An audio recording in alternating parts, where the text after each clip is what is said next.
J'ai donc préparé une intervention qui, pour ceux qui étaient hier présents, va faire écho beaucoup au concept un peu posé par Étienne Candel.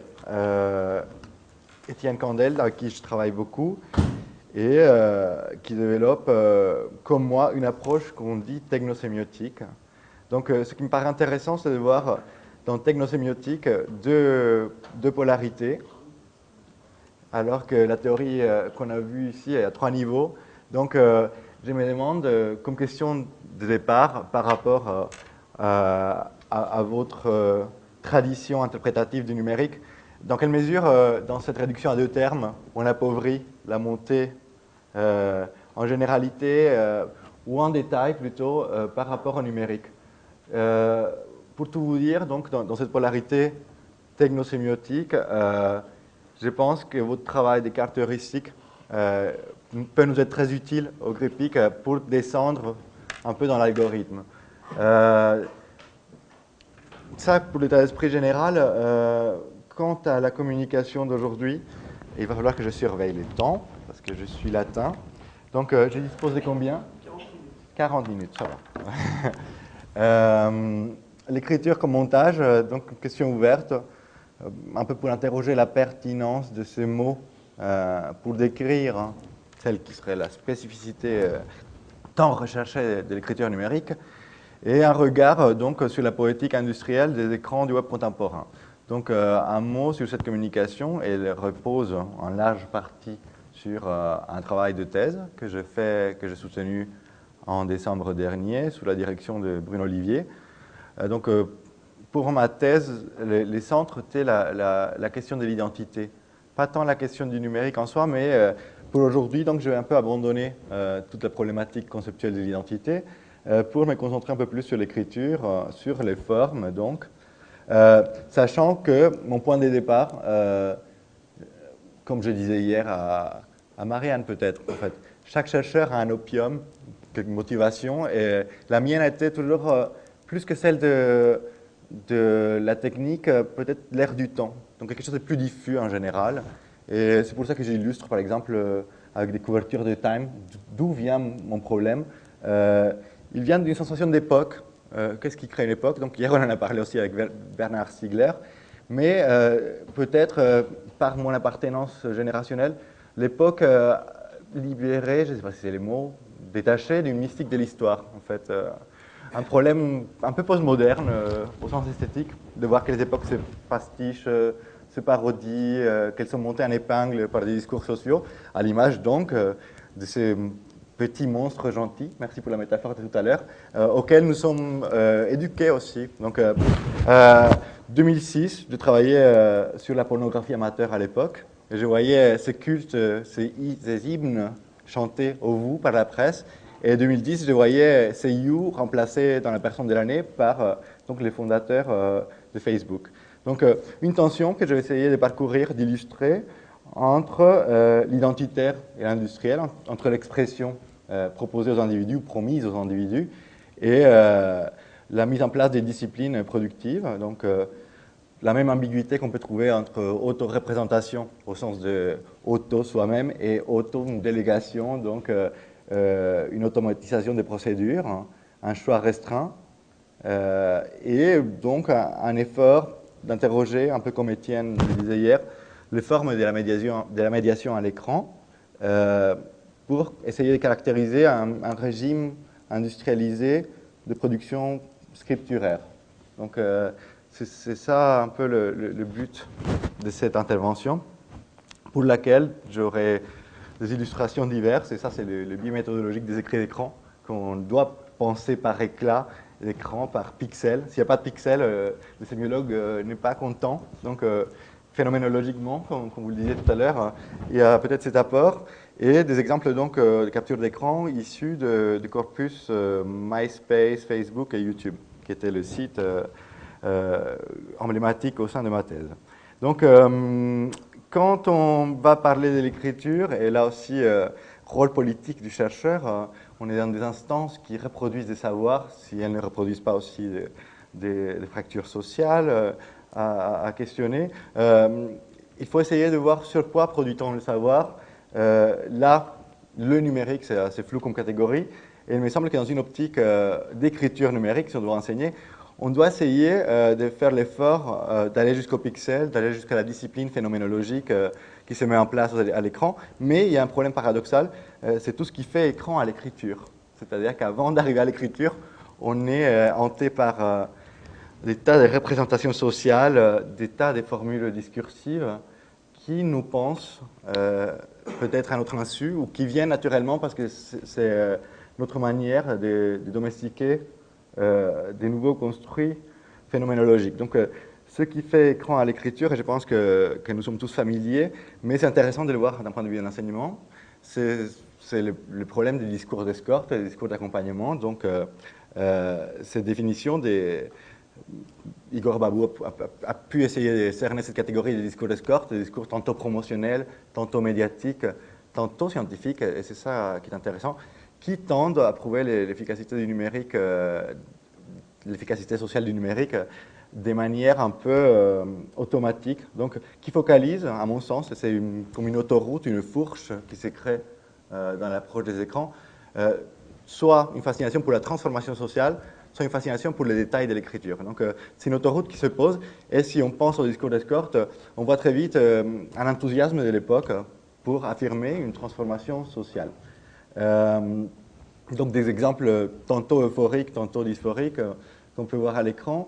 Et quand on enseigne ces discours d'escorte sur CELSA, donc ça concerne moins l'éducation primaire ou secondaire qu'un peu les supérieurs, de se dire, pour les futurs professionnels de la communication, qu'est-ce que ça veut dire cette catégorie de discours d'escorte? On ne peut pas l'ignorer complètement. On doit essayer de dire, oui, ces discours, ils permettent l'appropriation sociale de la technique, ils véhiculent des représentations pour des objets nouveaux, il y a une incertitude économique des projets qui ont demandé beaucoup d'investissement, il faut euphoriser donc ces nouveaux arrivants. Et puis, il y a un autre pôle plus discursif, donc moins lié au problème de la technique et comment on se la représente, avec des toiles de fond imaginaires fortes, qui est celui des formules des mots eux-mêmes, donc qui se figent à l'image de ces nuages de tags ou de ces matrices iconiques du Web 2.0 qui finalement parlent soit des personnes, soit des marques déposées. Donc un discours qui tourne un peu sur lui-même, mais qui est au centre d'une pratique sociale de reconnaissance mutuelle qui fonctionne un peu comme des hiéroglyphes sociaux. On parle les mêmes langages, on participe à la fiction de s'entendre sur ce que le numérique veut dire ou sur ce que certains mots veulent dire. Anecdote d'enseignement, un collègue chercheur au GRIPIC qui me disait, il est aussi professionnel, et me dit quand on va aux présentations professionnelles, on s'ennuie parfois tellement qu'on joue au bullshit bingo. Donc au bingo de bullshit, parce qu'ils sont conscients qu'il y a une matrice discursive qui tourne sur elle-même, ou en tout cas les ressources discursives sont limitées, et ils reconnaissent déjà la matrice discursive par où elle doit passer. Donc ça peut-être tout ce qui fait écran à l'écran, il faut en avoir conscience, il ne faut pas le négliger, ça participe bien sûr à l'opérativité symbolique et sociale, mais on pourrait parler du numérique et d'Internet sans aller dans les détails de l'écriture, en s'en tenant en discours de la transformation sociale. Donc la question de fond qui se pose, c'est comment approcher, enseigner les formes et les dispositifs d'écriture web. Est-ce qu'on prend cette image du monde comme une transformation sociale du mythe planétaire, ou est-ce qu'on a une conscience située du fait que c'est un pixel infraordinaire extrait d'un navigateur Microsoft Explorer qu'on ne voit même plus?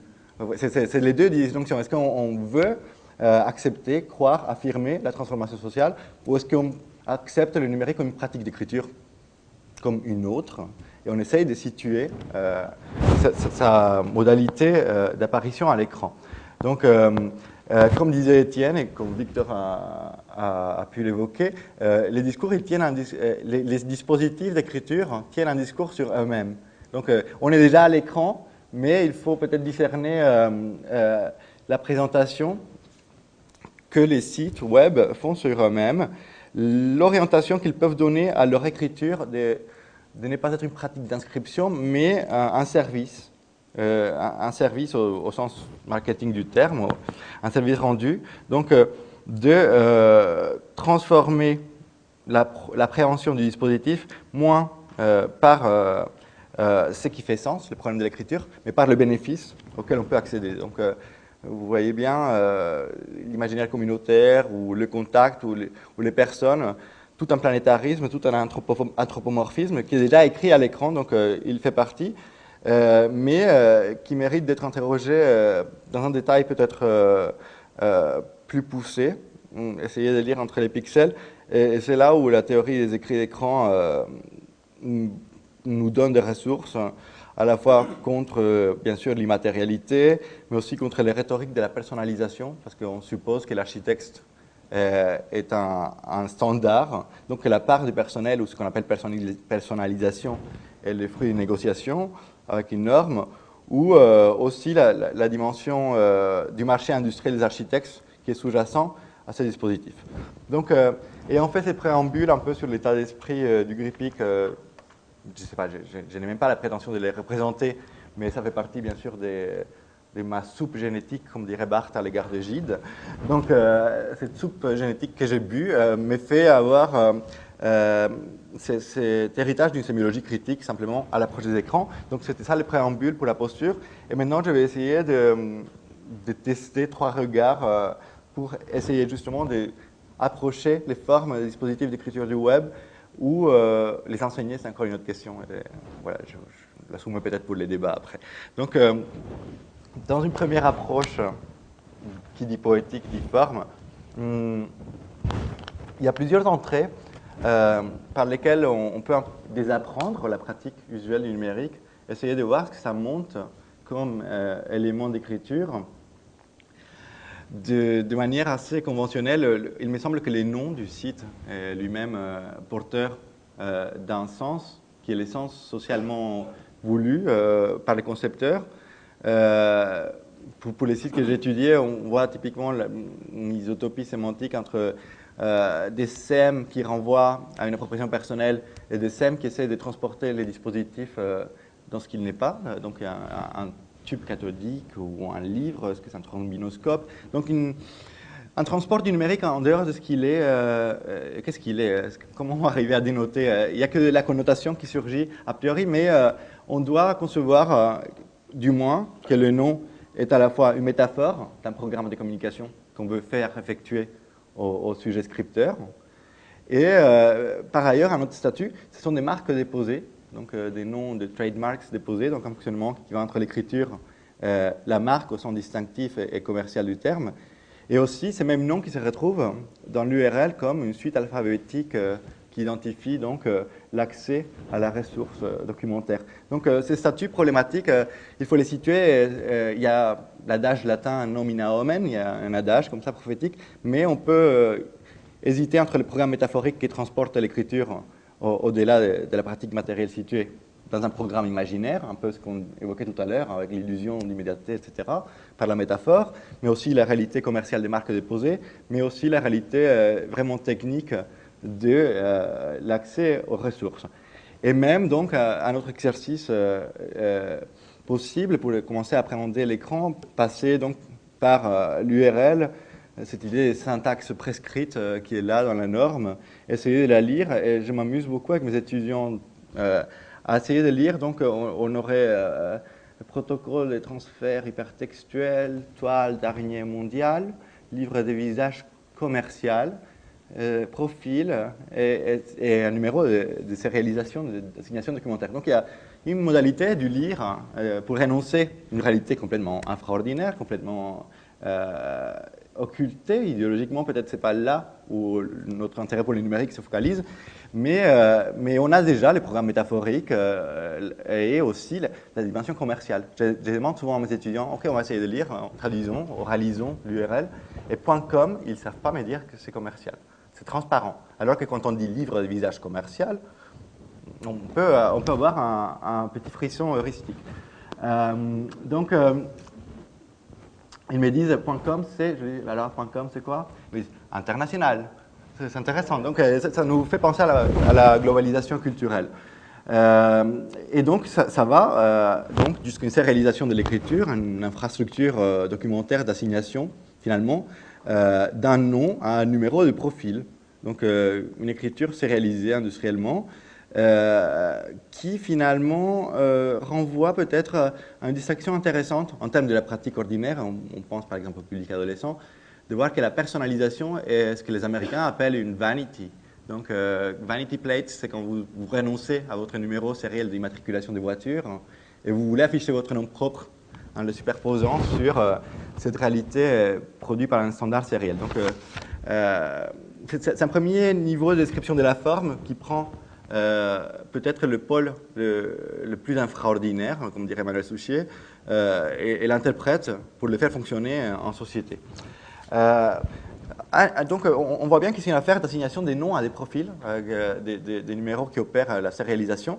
Et c'est quoi ces profils? Donc, essayons d'avancer dans notre description des formes et l'écriture. Un profil, donc un document généré, assigné à une personne, gouverné par un nom et par une effigie, qui sont confisqués par des formulaires, confisqués, consignés.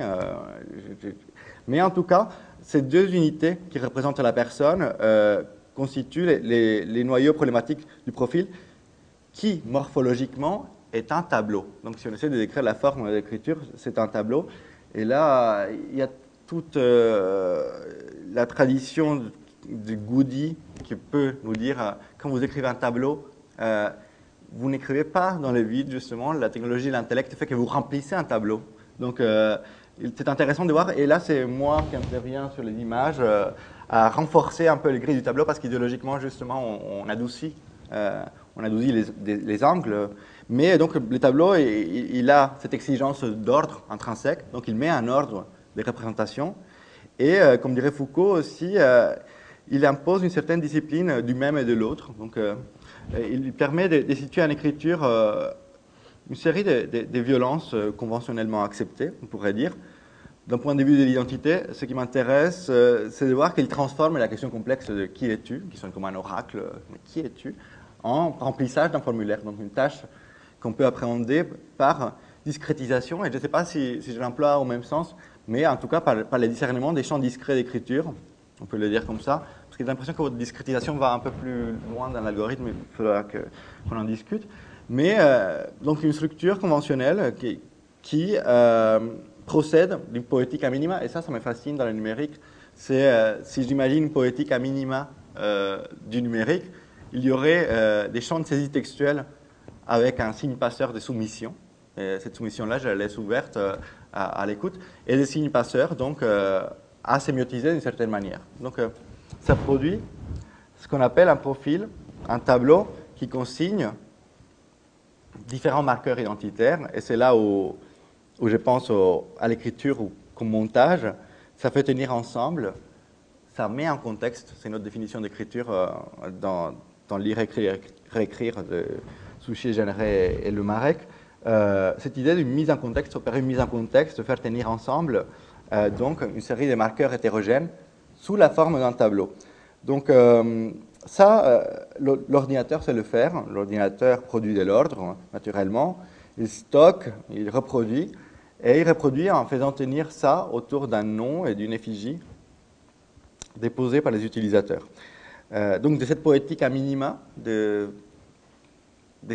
soumissions textuelles, avec Étienne Candel, on travaille beaucoup maintenant en termes de donation. On trouve ça intéressant. Donc comment les conatus d'Étienne, qui était plutôt la notion à produire du texte, la donation, c'est aussi, avant la donnée, qui prend de plus en plus des allures d'être un être consistant, il y a le travail du dispositif à susciter la donation, donc ces champs de ceci, ces signes passeurs, et l'ensemble tient par donc, la convocation de cette idée de profil et par les capacités du système à stocker et à reproduire. Donc ce qui me semblait intéressant avec l'idée de montage à ce niveau-là, c'était peut-être de passer outre les registres de la mise en scène, parce que c'est une manière habituelle de penser l'écriture, on se met en scène, donc assez anthropomorphe, assez théâtrale comme métaphore goffmanienne, et aussi du design, qui induit une lecture plutôt esthético-fonctionnaliste. Donc penser en termes de montage décrit bien une relation industrielle disciplinaire, ce qui n'empêche pas toute son opérativité sociale et symbolique ou toutes les opportunités expressives qu'elle propose. Donc, ça pour le premier regard, peut-être plus morphologique. Un deuxième regard qu'on peut avoir, toujours sur les formes d'écriture à l'écran, porte plus sur les valeurs médiatiques du dispositif d'écriture. Donc, ça reprend un peu ce qu'il disait hier Hélène Bourdelois. J'ai trouvé ça très intéressant, un intertexte avec Josiane Jouette, quand elle disait ce qu'on essaye d'appeler une culture numérique, finalement, a glissé d'une polarité de la culture informatique vers une culture médiatique, en gros. Et ça, je trouve très intéressant parce que souvent, le numérique a tendance à s'autonomiser comme domaine d'étude, alors qu'il y a aussi toute la partie médiatique qui le pénètre, en tout cas qui opère dans les choix qui sont faits pour les modalités d'écriture proposées. Donc, au-delà du morphologique, je suis aussi une grille un peu générétienne, ces mots d'imaginaire, mais qui passent par des traces bien situées. Donc, en l'occurrence, j'illustre ça avec ce qu'on appelle des petites formes, donc des modules qu'on voit standardisés d'un architecte à l'autre. Là, c'est par exemple le fil, qui peut s'appeler stream ou qui peut s'appeler feed. Donc, toujours une sorte de métaphore de la fluidité ou une métaphore un peu nourricière qui transporte aussi l'écriture dans une vitalité qui, a priori, ne lui est pas attribuée et qui naturalise certaines valeurs médiatiques, en l'occurrence, l'activité, l'actualité. Il me semble que pour ce qui était l'identité, c'était le passage du récit de soi à l'actualité de soi. Et je voyais parfois des traces écrites qui disaient « ça fait longtemps que je n'ai pas eu de TNews ».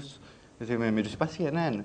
Ce type de réaction idéologique qu'on peut y avoir. Donc, opéré par la forme qui naturalise certaines valeurs, donc l'actualité en l'occurrence, on se rend plus compte que l'actualité c'est un construit, et en l'occurrence un construit scripturaire, il n'y a pas d'actualité en soi.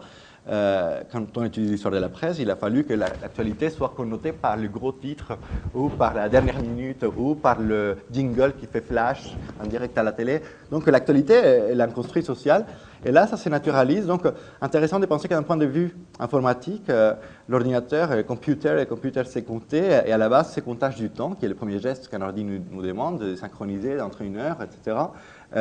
Aboutit à créer une chronologie, à produire des petites formes qui sont des listes et qui connotent n'importe quelle écriture en actualité, une valeur. De la même manière que le older, qui qualifie l'ancien, est complètement arbitraire, déterminé par un espace de l'écran qui est limité. Donc l'institution arbitraire de ces valeurs, mais qui pourtant, par effet d'accoutumance, nous sont transparents. De la même manière, toujours donc dans cette filiation qui va aussi avec une pensée de l'industrie culturelle, d'autres valeurs qui se naturalisent dans l'écriture, qu'il faut peut-être interroger, la popularité ou la grégarité, donc des valeurs un peu complexes, mais qui prennent forme à l'écran par deux opérations que j'essayais d'identifier avec des mots trouvés un peu dans l'histoire de l'identité, des conscriptions. Donc, la popularité, une fois de plus, les choses ne sont pas populaires en soi. Il a fallu qu'à l'écran, on manifeste que quelque chose est populaire. En l'occurrence, par des conscriptions, donc combien de noms propres s'écrivent avec un objet. Et on va parler, en l'occurrence, a priori, ce serait des productions culturelles. On va voir après un enjeu sociopolitique, niveau 4. Mais en l'occurrence, il y a ces principes-là, qui viennent depuis le questionnaire de Proust, d'écrire des noms avec des productions. Et ça crée une popularité du fait que ces conscriptions sont à leur tour quantifiées, donc produisent des hiérarchies, plus populaires que, moins populaires que. Et ça va avec aussi, cet usage des quantifications, avec l'idée de grégarité. Donc on essaie de créer des pôles grégaires autour des contenus, si on utilise ce mot, pour décrire la production culturelle numérisée. Par rapport à l'idée des conscriptions, ce que je trouve intéressant de cerner derrière ces mots, donc qui dit conscription dit littéralement s'écrire ensemble, être écrit ensemble par les dispositifs qui proposent ça comme un montage industrialisé. Donc on se conscrit en devenant fan, en cliquant sur un bouton qui dit devenez fan ou j'aime maintenant, ou aussi en devenant ami. Donc ça sert tantôt à écrire des noms et des effigies Et je ne dis pas des personnes, vous voyez, cet effort-là, mais c'est tellement automatisé, on dit oui, les gens, les personnes, mais techniquement, ce qu'on appelle une personne ou les gens à l'écran, c'est un nom plus une effigie. C'est ça la convention, ou même le seul nom suffit, en effet. Donc, ces conscriptions s'opèrent entre des effigies, des noms, et des effigies et des noms, soit avec des contenus numérisés. Et c'est un geste industrialisé par ces dispositifs. Et d'un point de vue, si j'articule ce que je viens de vous dire sur l'actualité, donc on a une narrativité qui se crée, et avec ces gestes de conscription qui produisent de la popularité et de la grégarité, chaque jour appelle son nouveau lot de conscription, et je pense qu'il y a un mécanisme culturel assez fort dans la fascination contemporaine pour ces dispositifs, c'est l'intrigue, la promesse de traçabilité d'une intrigue qui apporte chaque jour des nouveaux conscrits un peu malgré soi. C'est-à-dire, on se réveille, et c'est l'étude qui avait été publiée par la presse anglaise de manière assez sensationnaliste. 35% des femmes disent que le premier geste de leur journée est consulter Facebook avant même d'aller faire pipi. Dans d'autres contextes idéologiques, on dirait addiction, l'addiction, mais non, là, il y a une hégémonie telle que c'est plutôt insolite ou cocasse. Donc, mais si on essaye d'aller outre cette anecdote fort rigolote, c'est essayer de comprendre l'intrigue narrative d'un dispositif qui a confisqué des noms, c'est les écrire ensemble, et chaque jour apporte un nouveau lot de conscriptions, qu'on le veuille ou non. Tout le monde sur ces réseaux est conscrit de quelqu'un ou de quelque chose. Donc, c'est ça le principal effet de montage de ces dispositifs. Et avec ces conscriptions, avec ces productions de valeurs par connotation, donc par des petites bribes d'écriture qui renvoient à des pratiques médiatiques diffuses, on arrive à un troisième niveau qui essaye de lire à l'écran ou de situer à l'écran les intérêts des acteurs. Combien de temps me reste-t-il? 4 minutes. Ok. 4 minutes, donc on va aller plus vite. Donc jusqu'où on peut enseigner un modèle économique derrière ces dispositifs. Est-ce que c'est notre tâche? Comme on dit en espagnol, nadie sabe para quién trabaja. Personne ne sait pour qui il travaille. Donc, pour qui travaillons-nous en tant qu'enseignant ou en tant que scripteur? En tout cas, il y a un modèle derrière. Et c'est intéressant de situer, par exemple, derrière le métadiscours qui insiste sur les personnes qui vous entourent, donc sur cette proximité, ce monde des amis. L'alternative scripturaire, si vous n'êtes pas un ami ou une personne, mais que si vous êtes une institution avec un intérêt promotionnel. Donc à chaque fois, ces sites sont inscrits dans ce que Matthews, Bouquillon, Rebillard, donc toute cette école a essayé de penser comme une économie de l'intermédiation. Et l'intermédiation entre quoi? Donc entre une centralisation d'audience et des clientèles et des contenus. Mais il ne s'agit pas tant de les penser dans la création des chaînes de valeur, mais dans les traces écrites qui vont manifester donc cette intermédiation, cette entremise entre les clientèles et les contenus. Donc, si on garde toujours dans cet esprit plus politique, sociopolitique niveau 4, on voit deux phénomènes idéologiques qui, à mon sens, appellent une réflexivité critique, mais qui, je ne sais pas, qui sont tellement ancrés dans des fonctionnements routinisés du dispositif qu'ils deviennent un peu difficiles à cerner. Le premier, le pôle qui fonctionne comme une production industrielle de valeur euphorique. Donc, la raison, essayer d'expliquer pourquoi on ne peut pas ne pas aimer sur Facebook. Voilà pourquoi la routine. Et là, la réponse n'est pas dans le numérique, mais, à mon sens, hypothèse, quelque part entre Adorno et Barthes. Donc, Adorno, dans la critique de l'industrie culturelle, disait le rôle de l'industrie culturelle, c'est de produire du goodwill auprès des marchandises, une bonne volonté auprès des marchandises. Donc là, un élément soumis à thèse, et ce serait donc une manifestation de ces rôles idéologiques, économiques. Barthes, plus fin quand même, quand il dit la publicité est pénétrée des valeurs euphoriques. Et donc, si on a cette idée en tête d'identifier les intérêts des acteurs, donc tout ce qui serait appelé dans le monde pré-numérique des annonceurs deviennent des marques soumises donc à une production industrielle de valeur euphorique qui se matérialise à l'écran comment?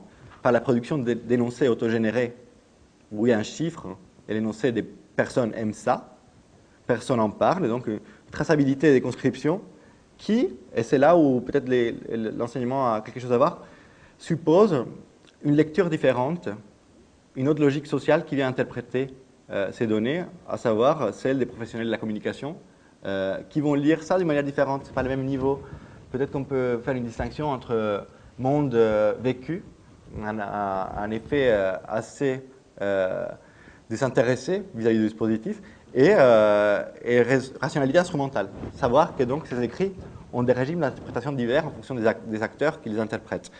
Et par ailleurs, donc, une autre question idéologique qui m'intéresse beaucoup, c'est l'élargissement du domaine du fan. Donc, le mot fan devient un mot employé pour décrire ces pratiques d'écriture, donc ces pratiques de fan apparemment. Mais par cette intériorisation du mot, on voit que le domaine du fan s'élargit de la production culturelle, par exemple la littérature, au spectre des marchandises en général. Donc, peut-être faut-il interroger ça. Je ne sais pas si c'est le rôle de l'école dans un système néolibéral de le faire. C'est une question ouverte à tous, pour qui travaillons-nous, etc. Mais voilà, ça permet du moins de rester à l'écran, d'essayer d'écrire des faits d'écriture, des pratiques sociales, sans partir dans un imaginaire big brothérisant de données qui circuleraient dans des boîtes noires, etc. Je tente de conclure ou oui, d'ouvrir plutôt que de conclure. Hein. Oui, vas-y. Donc, avec toutes ces captures d'écran éclatées en morceaux, en essayant de décrire des niveaux d'interprétation d'une écriture numérique, j'essayais de décrire un régime des productions scripturaires, donc un régime industrialisé qui appelle à la productivité des sujets et qui les rentabilise, bien sûr. Et là, ce sont juste des mots que je soumets à votre considération. Dans ma thèse, j'essayais de situer des coordonnées problématiques pour l'identité, telles que se représentent à l'écran. Mais je pense que ce sont des coordonnées problématiques, de manière générale, pour le fonctionnement du web contemporain, c'est-à-dire du web qui nous fait croire que c'est grâce au web que nous sommes à notre époque. Zeitgenössische. C'est cette idée, on est les camarades de notre temps parce qu'on serait sur le web. Donc, dialectique entre montage et métaphore, essayer de penser le montage comme une relation industrialisée, très disciplinaire, mais pourtant transportée par des métaphores, donc produisant des illusions effectives d'immédiateté, de projection, etc. Dialectique entre accoutumance et conscription, donc accoutumance a plein de valeurs médiatiques qui pénètrent les dispositifs et qui deviennent naturels, alors qu'ils sont produits quand même par les dispositifs, par des efforts de connotation. Donc ça pour un pôle plus ancien, et pour un pôle plus nouveau, cette idée de conscription que je trouve intéressante pour essayer de ne pas interactiviser tout le temps tout, mais essayer de situer en écriture ce qui fonctionne dans les sociales, c'est écrit ensemble. Et sur le plan niveau 4, sociopolitique, l'idée d'amphibologie, donc de voir que les discours de j'aime entre amis, ou je partage avec mes amis, ces discours qui sont les modalités énonciatives des écrits d'écran, fonctionnent à deux niveaux, c'est-à-dire qu'ils préparent aussi les traces écrites d'un sujet scripteur quelconque à être reconnaissables par des intérêts professionnels. Parce que je partage entre amis peut être traduit dans l'oreille d'un marketeur comme je distribue entre contacts. C'est juste une euphorisation en surface. Donc, c'est un discours qui peut fonctionner selon plusieurs régimes, qui ouvre à plusieurs interprétations. Et dernière idée, aliénation formelle. Donc, l'idée qu'il y a certains marqueurs qui s'autonomisent, qui circulent tout seuls, un peu comme Étienne qui s'est retrouvé à l'une du monde, Étienne Condel, que vous connaissez. Voilà, en une du monde, donc il devient une caution du lectorat du monde parce qu'il aime le monde, apparemment. Donc on avait travaillé ensemble et il s'était retrouvé comme ça. C'est ça l'aliénation formelle, il dit à la Michel de Certeau de dire économie scripturaire, donc l'écriture c'est un travail pour Michel de Certeau. L'écriture c'est à la fois une pratique sociale et un mythe, il le dit. Donc si on essaie de neutraliser le mythe de l'écriture comme portant un récit de soi, etc., et qu'on observe comme une pratique ordinaire, on constate que le texte devient automobile avec le numérique, et que donc certains marqueurs sont aliénés. Je ne dis pas l'idéologie, la personne n'est pas aliénée, mais ces marqueurs, oui, ils sont confisqués, on ne signe plus jamais rien sur le numérique. Le nom est déposé, et il est reproduit, il est matraqué par les dispositifs, parfois même à notre insu. Donc cette idée d'essayer de situer l'aliénation. Et enfin, donc ouverture, j'ai déjà parlé de Certeau, et ouverture bénéficiaire, donc, qui est finalement à la source du montage, de réfléchir à ce qu'il appelle les sensoriums. Donc, il me semble intéressant, et toi tu parlais de Valéry tout à l'heure, et un fort intertexte entre Benjamin et Paul Valéry, avant d'aller vers les cerveaux et vers les cognitifs qui projettent des arguments sur les techniques dans un théâtre des ombres, qu'on ne maîtrise pas tout à fait, ou qui traduit sémiotiquement les phénomènes. Il me semble qu'il faut observer beaucoup les mains et les yeux.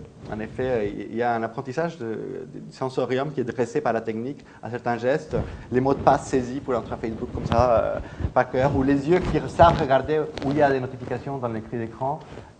Donc, cette éducation corporelle et cette empathie qui se crée envers tout l'appareillage, dont nous sommes, dirait Benjamin, des examinateurs distraits, et peut-être en tant qu'enseignants, des examinateurs distraits voués à devenir des examinateurs critiques. Merci Gustavo.